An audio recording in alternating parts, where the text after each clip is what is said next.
Hi കൂട്ടുകാരെ, പുതിയൊരു വീഡിയോയിലേക്ക് എല്ലാവർക്കും സ്വാഗതം. അങ്ങനെ ഇന്ദ്രന് ഭക്ഷണം വിളമ്പി കൊടുക്കുമ്പോൾ എന്താ പ്രതിഭ വരാത്തത് എന്നിങ്ങനെ അനുപമയോട് ചോദിക്കുകയാണ്. അപ്പോൾ അനുപമ പറയാണ്, പ്രതിഭയ്ക്ക് ഇന്ന് ഭക്ഷണം വേണ്ടെന്ന് പറഞ്ഞത് അവൾക്ക് ഭയങ്കര വൊമിറ്റിങ്ങും കാര്യങ്ങളൊക്കെ എത്ര, അവൾക്ക് ഒരു ഗ്ലാസ് കഞ്ഞിവെള്ളം കൊണ്ടു കൊടുക്കാൻ പറഞ്ഞു. അത് ഞാൻ കൊണ്ടു കൊടുക്കട്ടെ, അപ്പം നീ ഇരിക്കുന്നില്ലേ, ഞാനിത് വരുന്നു എന്ന് പറഞ്ഞിട്ട് പ്രതിഭയുടെ അരികിലോട്ട് പോവാണ് കേട്ടോ.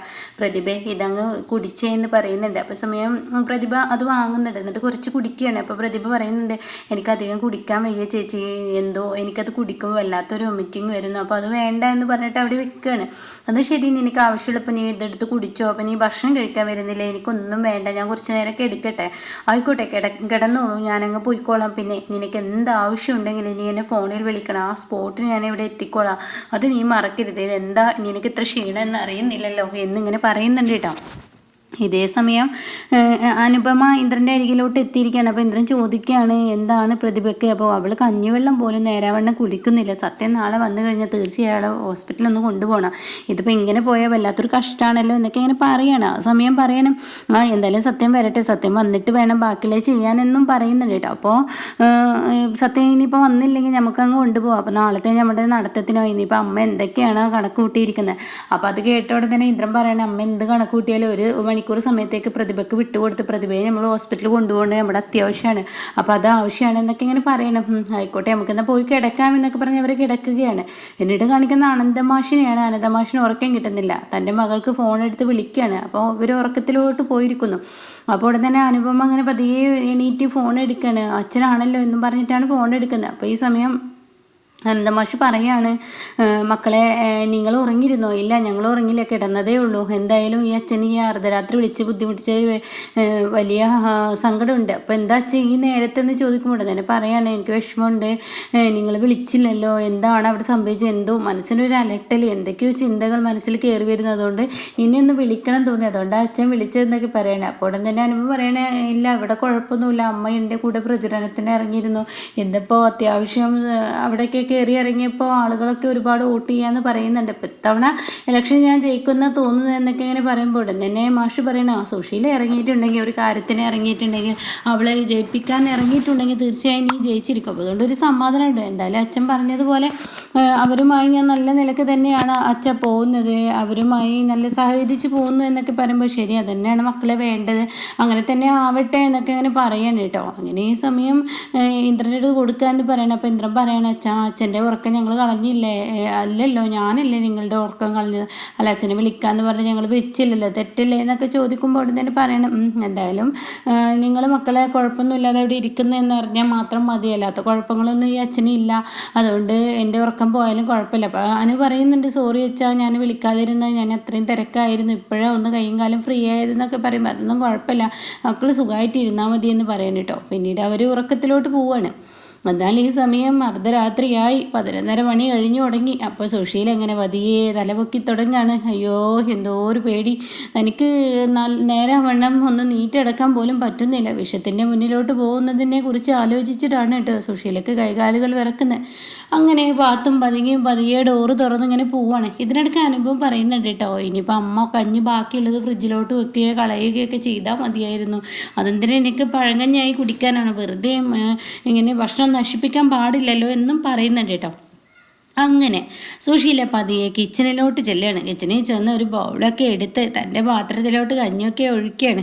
ആ സമയം ഹർഷ പറഞ്ഞ കാര്യത്തെക്കുറിച്ച് ചിന്തിക്കുകയാണ്. അതായത് ആ പാത്രത്തിൽ മൊത്തം വിഷം കലർത്തണം, അല്ലാതെ ആൻറ്റി കഴിക്കുന്ന ഭക്ഷണത്തിൽ മാത്രം വിഷം കലർത്തിയിട്ട് കാര്യമില്ല, അപ്പോൾ അത് ആൻറ്റി മനഃപൂർവ്വം വരുത്തി തീർത്താന്ന് പറഞ്ഞുണ്ടാക്കും, അപ്പോൾ അതുകൊണ്ട് അതിൽ കലക്കി മൊത്തം കലക്കണം എന്ന് പറയണം. അപ്പോൾ സുശീല ഇങ്ങനെ ചിന്തിക്കുകയാണ്, ഇനി ഇവിടെ ആരും കുടിക്കാനും ഉണ്ടാവില്ലല്ലോ, അപ്പോൾ അതുകൊണ്ട് ഇത് കലക്കി വെച്ചാലും കുഴപ്പമില്ല എന്ന് ചിന്തിച്ച് സുശീല ആ പാത്രത്തിൽ ഉള്ള വിഷം കലർത്തണം.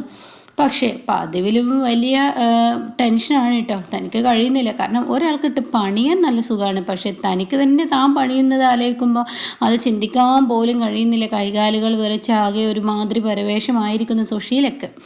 അങ്ങനെ സുശീല വലിയ അസ്വസ്ഥതയോടുകൂടി വിഷയൊക്കെ കലക്കി പാത്രത്തിലോട്ടാക്കി പതിയെ പതിയെ ഉമ്മറത്തോട്ട് വരികയാണ്. അച്ചാറെടുക്കാൻ കഴിയുന്നില്ല, ഉപ്പേരി എടുക്കാൻ കഴിയുന്നില്ല, പപ്പടം എടുക്കാൻ കഴിയുന്നില്ല. മൊത്തത്തിൽ ഒരു തൊണ്ടക്കൊരൊക്കെ ഒരു ഒരു എന്തോ ഒരു അസ്വസ്ഥത. ആ കഞ്ഞിക്ക് മുന്നിൽ താൻ ഇരിക്കുന്നത് വിഷത്തിന് മുന്നിലാണ്. താൻ ഇങ്ങനെ മരണം ചോദിച്ചു വാങ്ങുകാലോ. അതൊക്കെ ആലോചിക്കുമ്പോൾ ടെൻഷനാവണം. ഈശ്വര, ആ അനുപമക്കിട്ട് പണിയാൻ നോക്കുമ്പോൾ ഞാനിപ്പോൾ ഇതിൽ ഇരയാവരുത്, എന്നെ രക്ഷിക്കണേ എന്നൊക്കെ പറഞ്ഞ് കഞ്ഞി കുടിക്കാൻ ഒരുങ്ങുമ്പോൾ കഞ്ഞി വായിലോട്ട് വെക്കാൻ കഴിയുന്നില്ല സുശീലക്ക്. അപ്പോൾ വീണ്ടും ഹർഷയെ കാണിക്കുന്നു. ഹർഷ പറഞ്ഞ ഒരു കാര്യം കേട്ടോ ആൻറ്റി, വിഷം കഴിക്കുന്നത് വിഷമാണെന്ന് കരുതി കഴിക്കരുത്. അനുപമ തനിക്കിട്ട് പണിതിരിക്കുകയാണ് എന്ന ചിന്താഗതിയാണ് മനസ്സിലുണ്ടാവേണ്ടത്. ഇത് അനുപമ കലക്കിയ വിഷമാണ്, താനത് അറിയാതെ അതിൽ അകപ്പെട്ട് താനത് കുടിച്ചു എന്ന രീതിയിലായിരിക്കണം കുടിക്കേണ്ടത്. അപ്പോൾ ആ സമയം താനിങ്ങനെ കുടിക്കുകയാണ് കേട്ടോ. ഓ, എന്തൊക്കെയോ കണ്ണും ചെമ്പി കുടിക്കുന്നു. ഹർഷക്ക് അങ്ങനെയൊക്കെ പറയാം, പക്ഷെ ഏതൊരാൾക്കും വിഷം സ്വയം കഴിക്കാൻ എത്രയായാലും ബുദ്ധിമുട്ട് തന്നെ. അങ്ങനെ എന്തൊക്കെയോ ബുദ്ധിമുട്ടുകൾ അനുഭവിച്ച് 5-6 സ്പൂണൊക്കെ അങ്ങ് വാരി വലിച്ചു തന്നിട്ട് അപ്പോൾ തന്നെ തൊണ്ടയ്ക്ക് തീറ്റയൊക്കെ തുടങ്ങുന്നുണ്ട്. അപ്പോൾ വീണ്ടും ഹർഷയെ പറഞ്ഞ കാര്യത്തെക്കുറിച്ച് ചിന്തിക്കുകയാണ്. അതായത് ആ ബോട്ടിലിൻ്റെ മുകളിൽ ആൻറ്റിയുടെ വിരലടയാളം പാടില്ല. അപ്പോൾ ഒരു തുണി കൊണ്ട് ഫുള്ള് തുടച്ചിട്ട് മുറ്റത്തോട്ട് ഏറെറിയുന്നു. അപ്പോൾ അതും സുശീല ചെയ്യുന്നുണ്ട്. അങ്ങനെ ഈ കഞ്ഞിപ്പാത്രം സിങ്കിലോട്ട് കൊണ്ടേയിടുകയാണ് കേട്ടോ. ഇതേ സമയം തൻ്റെ തൊണ്ട വല്ലാത്ത വരളുന്നു. തനിക്ക് പേടിയാവുന്നു, തനിക്ക് അസ്വസ്ഥയാവുന്നു. ഈശ്വര, ഒരു മരണം ഒരാൾക്ക് കൊടുക്കുന്നത് നല്ല സുഖമായിരുന്നു, പക്ഷെ താൻ തന്നെ മരിക്കുമോ? ഇതുകൊണ്ട് തനിക്ക് എന്തെങ്കിലും ഉണ്ടാവും, ഇനിയിപ്പോൾ അവളെ തോൽപ്പിക്കാൻ വേണ്ടി അവൾക്ക് വിജയമാകുമോ എന്ന ഭയപ്പാടൊക്കെ തൻ്റെ ഉള്ളിൽ തോന്നി തുടങ്ങി കേട്ടോ. തനിക്ക് മൊത്തത്തിൽ പരവേഷം. അപ്പോൾ ഉടൻ തന്നെ ആരെങ്കിലുമൊക്കെ വിളിച്ചെങ്കിലോ എന്നിങ്ങനെ സുശീല ചിന്തിക്കുകയാണ്. അപ്പോൾ വീണ്ടും ഹർഷയെ കാണിക്കുന്നു. ഹർഷ പറഞ്ഞ കാര്യത്തെക്കുറിച്ച്, എൻ്റെ ആൻറ്റിയെ കഴിച്ചു കഴിഞ്ഞാൽ തൊണ്ടക്ക് നീറ്റും ബുദ്ധിമുട്ടും അതിൻ്റേതായ ബുദ്ധിമുട്ടുകളൊക്കെ വരും. പക്ഷേ ആൻറ്റി ആരെയും വിളിക്കരുത്. ആൻറ്റി അങ്ങനെ അങ്ങ് ബോധം പോയി കിടക്കണം. എന്നിട്ട് ആൻറ്റി ബോധം പോയി കിടക്കുമ്പോൾ ആയിരിക്കണം അവർ വന്ന് വിളിക്കേണ്ടത്. അല്ലാതെ ആൻറ്റി ഒച്ച കൂട്ടി ആളെ വരുത്തി കഴിഞ്ഞാൽ തീർച്ചയായും ഇത് ആൻറ്റി ചെയ്തതെന്നാൽ പറഞ്ഞുണ്ടാക്കുള്ളൂ. അപ്പോൾ അതുകൊണ്ട് അത് വേണ്ട എന്ന് പറയണ്ട കേട്ടോ. അങ്ങനെ ഒന്നും അറിയാത്തതുപോലെ താൻ ഉറക്കത്തിലോട്ട് അങ്ങ് പോയിരിക്കണം എന്ന് പറയണം. അതായത് താൻ തന്നെ കലക്കിയ വിഷം കുടിക്കുമ്പോഴാണല്ലോ തനിക്ക് ഈ ബുദ്ധിമുട്ടുകൾ. എന്നാൽ ഒന്നും അറിയാതെ അനുപമ തന്ന് കലക്കിയ ആ വിഷം താൻ കുടിക്കുമ്പോൾ താൻ അതറിയുന്നില്ല. താൻ അങ്ങനെ ഉറക്കത്തിലോട്ട് പോവുക തന്നെയാണ് ചെയ്യുന്നത്.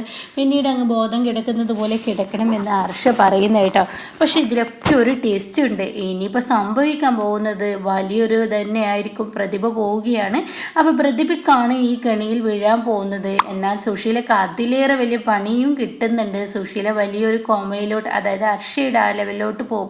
അപ്പോൾ അതിനെക്കുറിച്ചൊക്കെ റിവ്യൂ പറയാം കേട്ടോ, എങ്ങനെയാണ് കഥ എന്ന്. അപ്പോൾ ചെറിയ ചെറിയ മാറ്റങ്ങളാണ് ഇപ്പോൾ റീമേക്കിനേക്കാൾ വന്നിട്ടുള്ളത്. അപ്പോൾ എന്തായാലും ഇനിയിപ്പോൾ ഈ കെണിയിൽ വീഴാൻ പോകുന്ന പ്രതിഭ തന്നെയാണ്. പ്രതിഭ എന്നേക്കുമായി ഒഴിയുന്നതാണ് റീമേക്കിൽ. മലയാളത്തിൽ ഇനി അങ്ങനെ വരുമോയെന്ന് എനിക്ക് പറയാൻ വയ്യ. ഇന്നത്തെ കഥ വരെ ഓക്കെയാണ്.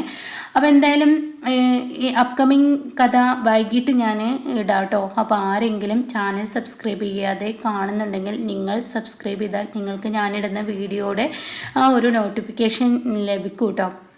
അപ്പോൾ എന്തായാലും ഇനിയിപ്പോൾ സുശീലക്ക് 8ൻ്റെ പണിയാണ് ഹർഷ കൊടുക്കുന്നത്. ഇതും സുശീല ഹർഷയെ വിശ്വസിച്ചിട്ട്, പക്ഷേ ഹർഷയെ ചതിച്ചതിനുള്ള ആ ഒരു ശിക്ഷയാണ് ഹർഷ കൊടുത്തിരിക്കുന്നത് എന്നുള്ള സത്യം ഇനി പതിയെ നമുക്ക് മുന്നിൽ മനസ്സിലാക്കും കേട്ടോ.